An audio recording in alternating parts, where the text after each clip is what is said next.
Hello good morning সবাই। দিনটা ছিল রবিবার 4 তারিখ আর আমরা ওখানে যেতেছিলাম গা পিকনিকের মধ্যে। এদিকে আমরা রেডি হইয়া ওখানে যাইতেছিলাম গা। আর এদিকে দেখছো নি কি খস আসলো। আর ওখানে এদিকে ওইটাছে গা রৌদ্র, যাইতে যাইতে ওইটাছিল গা রৌদ্র। আর এদিকে রাস্তাটিও অনেকটা ভালো লাগতেছে দেখতে, এই ওয়েদারটি। আর এদিকে দেখো দুটা মূর্তি দেখতে অনেকটাই সুন্দর লাগতেছিল। আর আমরা ওখানে আয়া পড়ছি পিকনিকের জায়গায়। পিকনিক আয়া ওখানে আমি বাচ্চা রাইতেছিলাম কাঁচামরিচ। আর এদিকে আরও অনেক মানুষ আইছে পিকনিকের মধ্যে, তোমরা এটা দেখামো।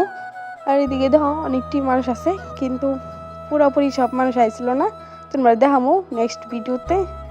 আর এদিকে দেখো আমি কি স্টাইলের শসা কাটতেছি, ছুরি দিয়ে কোনো সময় আমি শসা কাটছি না, তার লিগে কি স্টাইলের শসা কাটতেছি।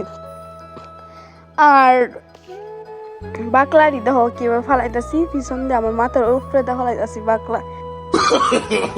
No, no, no, no.